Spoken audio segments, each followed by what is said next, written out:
నోరుంది కదా అని చెప్పి నిన్న మాట్లాడినాడు బీటెక్ రవి.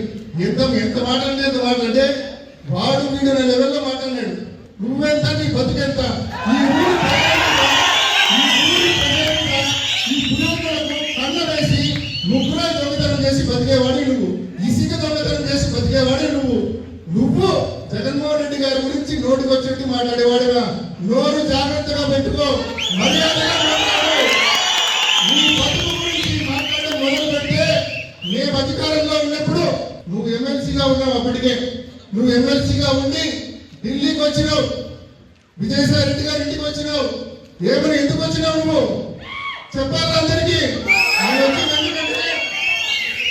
వచ్చింది ఎందుకంటే ఆయన ఎమ్మెల్సీ పదవిని నేను అమ్ముకోవడానికి సిద్ధంగా ఉందా, నాకు 12 కోట్ల రూపాయలు ఎవరైనా ఇవ్వండి, నేను ఎమ్మెల్సీ పదవిని అమ్ముకుంటానని చెప్పి ఢిల్లీకి వచ్చినాడు అతను. జగన్మోహన్ రెడ్డి గారు నువ్వు అట్లాంటి పనులైంది వాళ్ళంతా మనం తీసుకోమని చెప్పి జగన్మోహన్ రెడ్డి గారు తిరస్కరించినారు. అతను 12 కోట్లు పెట్టి ఎమ్మెల్సీ పదవి నేను రిజైన్ చేస్తా, మీరు ఆమోదించుకొని మీరు కావాల్సిన వాళ్ళకి ఇచ్చుకోండి, నేను అమ్మేసుకుంటాను ఆ పదవి. అదేవిధంగా ఆ తర్వాత మీరు జాయిన్ చేసుకుంటే వైసీపీలో చేరుతా, మీరు జాయిన్ చేసుకోకపోతే నేను రమేష్ని పెట్టుకొని నేను బీజేపీలోకి వెళ్ళిపోతా అని ఆయన చెప్పిన మాటలు. సాయిరెడ్డి గారి దగ్గర చెప్పినాడు, జగన్మోహన్ రెడ్డి గారు నో చెప్పినాడు. ఇదేనా బతుకు? పదవిని అమ్ముకునే దౌర్భాగ్యమైన బతికేయండి.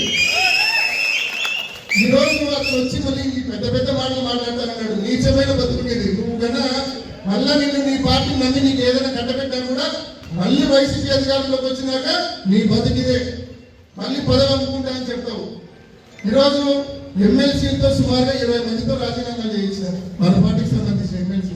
కానీ ఆడ చైర్మన్ మంచోడు అయ్యి వాళ్ళ రాజీనామాలు యాక్సెప్ట్ చేయలేదు.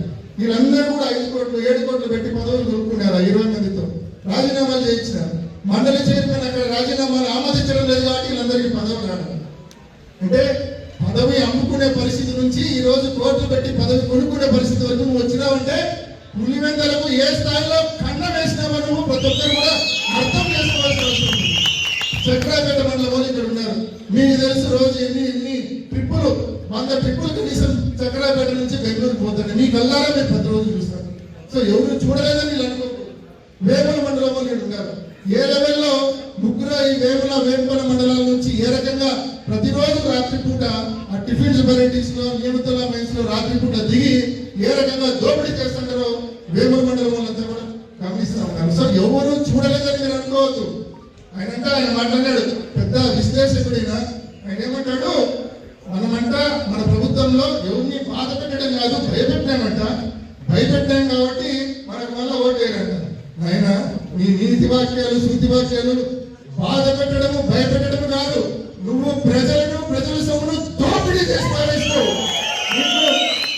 నిన్ను నీ ప్రభుత్వాన్ని వదిలిపెట్టే సమస్య ఉండదని చెప్పి నేను నా మానాన్ని నేను మాడిపోయిన మసాలా దోశ తింటా అంటే నువ్వు చెప్పడం ఏందిరా, వాళ్ళు నన్ను చెప్పడం ఏంది, నాకేందిరా ఇది, నాకేం సమాధానం మావాడట. అయినా ఇంకోటి రమణ అంటే మీ మనిషి అనుకునే నేను ఎప్పటి నుంచో.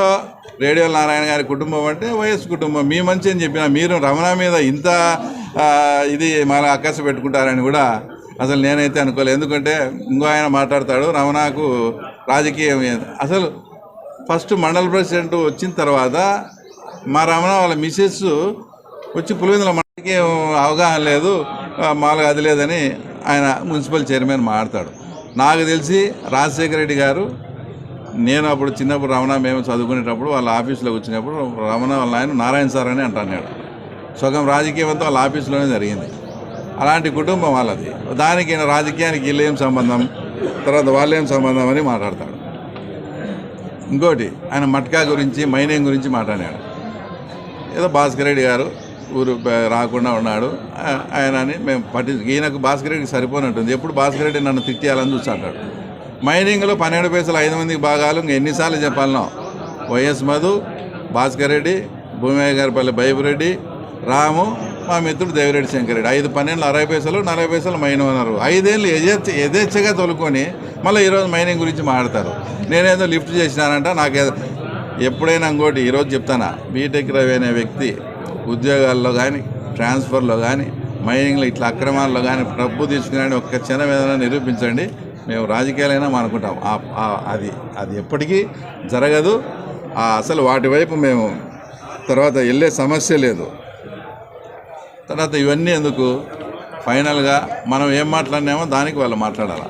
అవినాష్ రెడ్డి గారికి రెండు క్వశ్చన్లు. ఏదన్నా ఒక సబ్జెక్ట్ ఎత్తితే అది మీకు కన్వీనియంట్గా లేకపోతే దాన్ని దాటవేస్తాడు.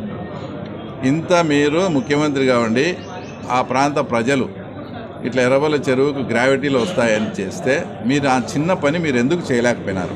Yes or no. Peddireddy Ramachandra Reddy బాధపడతాడని చేయలేదా? ఈ ప్రాంతంలో ప్రజలు బాగుపడితే మేము వద్దాం. ఒకటి స్ట్రైట్గా సమాధానం చెప్పాలా.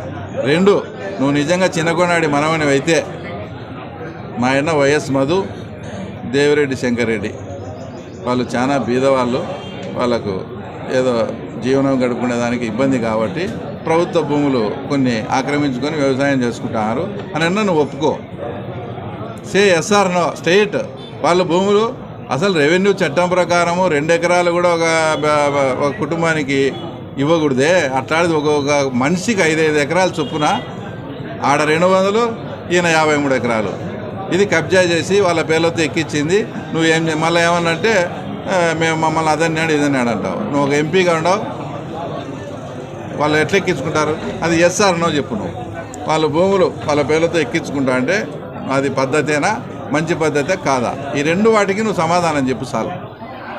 కాబట్టి ఏదైనా ఎక్కడైనా జరిగినప్పుడు వాటి ఇది చూసి మాట్లాడుతున్నాను కానీ ఏదంటే అది మాట్లాడితే ఇది కరెక్ట్ కాదు. నా ఈ 2 ప్రశ్నలకు నువ్వు సమాధానం చెప్పు. నేను ప్రెస్ మీట్ కూడా చెప్పను మీ గురించి. రైట్. కుమారకాల దగ్గర ఒక చోట ఫిక్స్ చేస్తే దాని ఇంకా తోలినారంటే ఏం చేయాలి? బాగా మీ మాదిరి ఒట్టుకు జిల్లా మీరు అమ్ముకున్నారు కదా అంతకుముందు.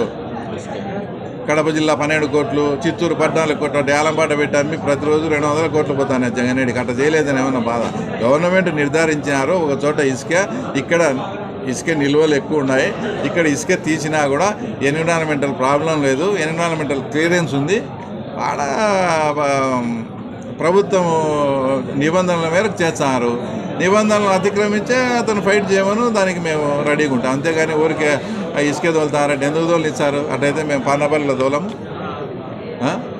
ఇంకా ఏదనంటే మట్కా జూదాల గురించి మాట్లాడతాడు. అసలు నేను నిజంగా చెప్తాను, ఈరోజు బర్త్డే ఎవరిది? మా సంజీవ్ వానికి కోడి పందెం అంటే ఇంట్రెస్ట్. అంటే పందెం ఇంట్రెస్ట్ కాదు, వాడు చికెన్ తినాలని, మేసిన కోడి తినాలని ఇంట్రెస్ట్ అంతే.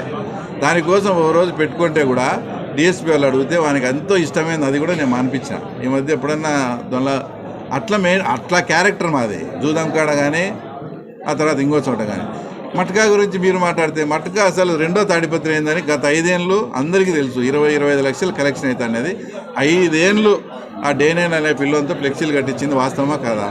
ఇంకా మీరే మళ్ళీ మట్కా గురించి మాట్లాడితే ఎట్లా బా? కాబట్టి ఎన్ని వాస్తవాలు తెలుసుకొని ముందు నేను అడిగిన ఈ 2 ప్రశ్నలకు సమాధానం చెప్పానండి.